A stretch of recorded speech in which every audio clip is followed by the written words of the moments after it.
rein.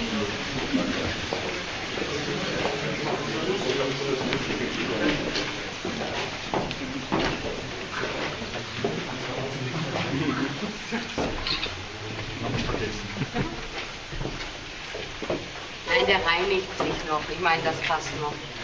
Noch nicht fertig. Wer hat den noch verwendet? Nicht mehr.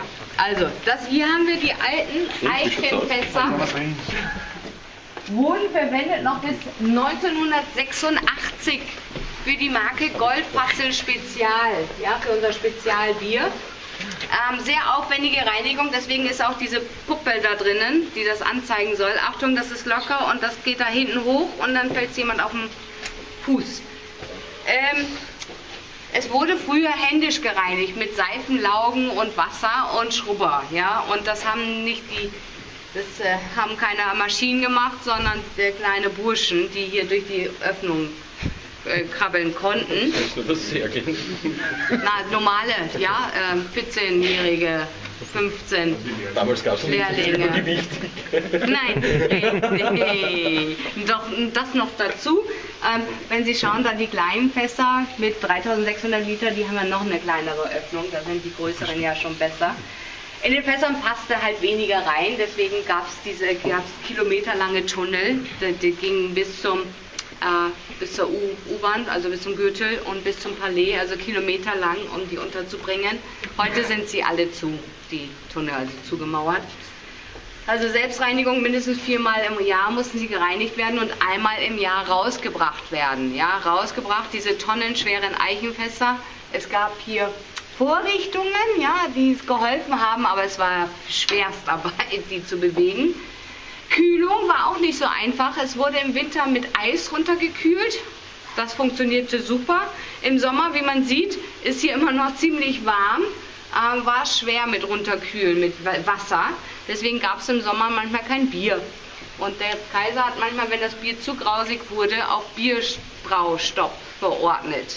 Ja, es gab dann zwar Bier, was man aber nicht Bier nennen durfte, was sehr günstig ist. In den 80ern, ja?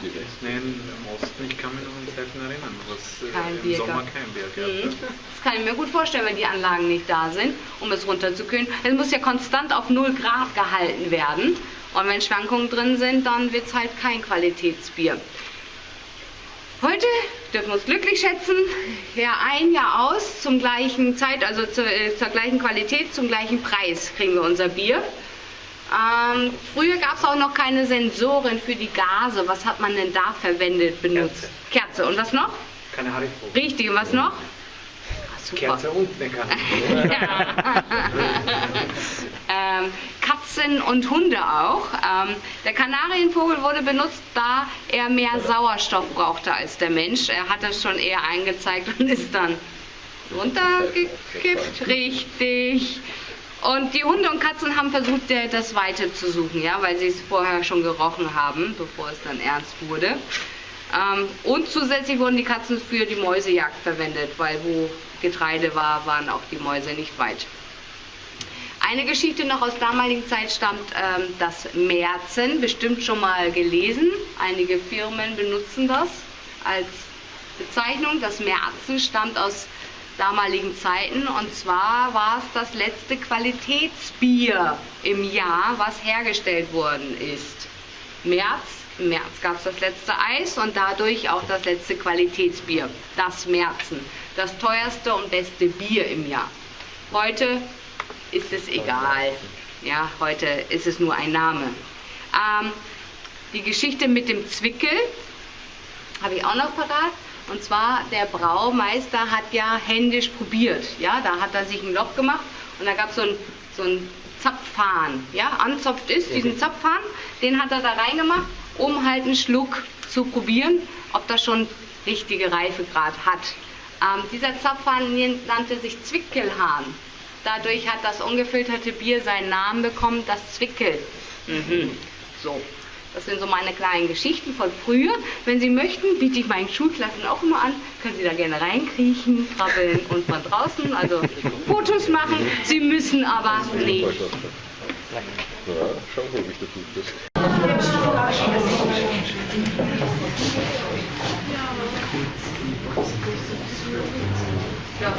Ja, das schon, aber. Und ja, den Eismacher gab es schon, ja. Ja, aber so das konstant zu halten, Wasser und Eis war halt schwierig. Statt auf 0 Grad halten. Ja. Da wollte es offensichtlich nur diese Qualitätskontrolle. Ja. Ja, voll. Und im Winter auch. Im Winter geht es ja super. Im Sommer ist es nur ein bisschen. Ich wurde gefragt, wie viele Schichten wir hier haben. Die Brauer haben zurzeit, der da gerade mit seinen Armaturen am Gange war, 3-Schichtbetrieb. Ja. Unterschiedlich, eher im Gärkeller wahrscheinlich 3 Schichten, weil der oben im Sudhaus ist jetzt schon fertig, der macht seinen Reinigungsprozess noch und dann halt die 2. Schicht zu Ende. In der Nacht wird da keiner sein.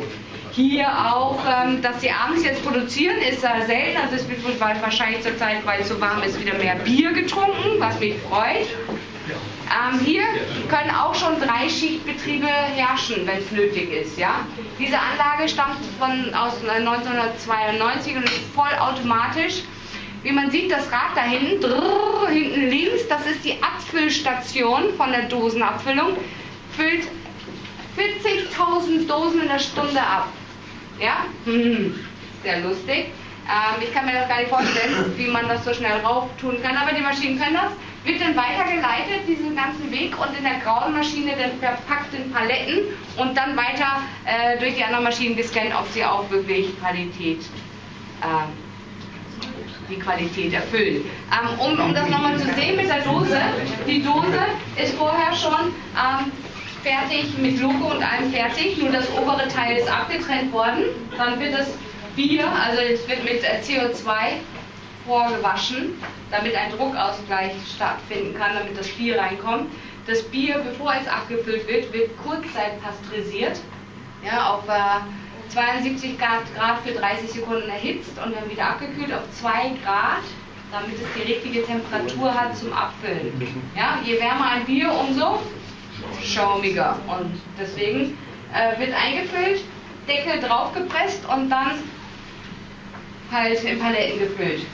Oben, Flasche erzähle ich dann nochmal dazu, ist ein bisschen komplizierter. Wir haben hier unten links auch die Fassabfüllung, ich weiß nicht, ob die gerade läuft. Die Fässer werden gereinigt mit Laugen, ja, auf den Kopf gestellt, also von unten befüllt, stückchenweise, also eine Maschine so wie eine Waschstraße, immer stückchenweise, bis sie am Ende dann voll ist, damit wegen dem CO2, was da drin ist, ja, damit da nicht nur Schaum drin ist, sondern auch Bier, macht man halt stückchenweise und am Ende kommt ein volles Fass raus. Hinten links ist eine Tür, da kann man ein bisschen durchschauen, da befindet sich das Lager. In dem Lager bleibt das Bier höchstens 3 Tage, ja, und dann wird es schon wieder woanders hingebracht. Hier haben wir die normalen Dosen. Wir schauen mal, ob wir oben was sehen. Eine Etage höher ist nämlich die Flaschenabfüllung. Die schafft auch 40.000 Flaschen in der Stunde abzufüllen, was ziemlich gut ist.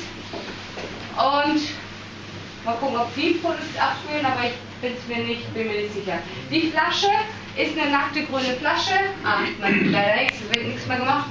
Die wird gereinigt und dann kommt es durch diese Maschine und wird gescannt und fotografiert und alle Defekten, alle schmutzigen und kaputten werden sofort aussortiert.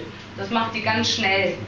Dann wird die Flasche mit CO2 vorgespannt, ist richtig Druck rein, damit ein Druckausgleich stattfinden kann. Sonst kommt das Bier nicht durch diese schmale Öffnung.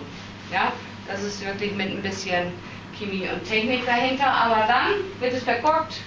Hier, das ist so der Abfüllbereich, verkorkt und danach Etikett drauf, entweder in einen Kasten oder in Paletten. Das passiert aber wieder hier unten.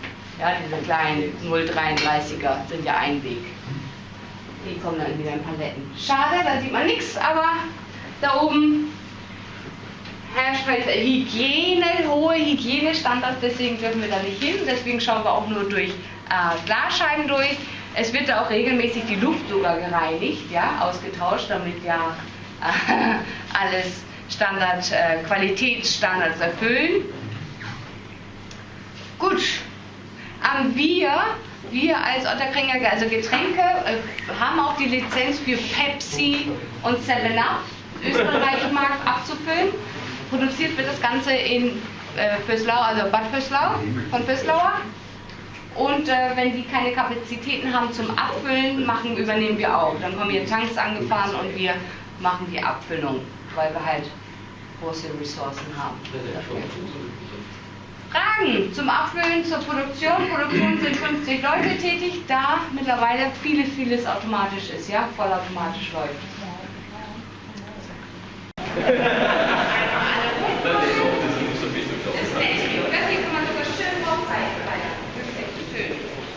So, ich erzähle jetzt noch ein bisschen was über die verschiedenen Biersorten, die wir haben. Ja? Ja.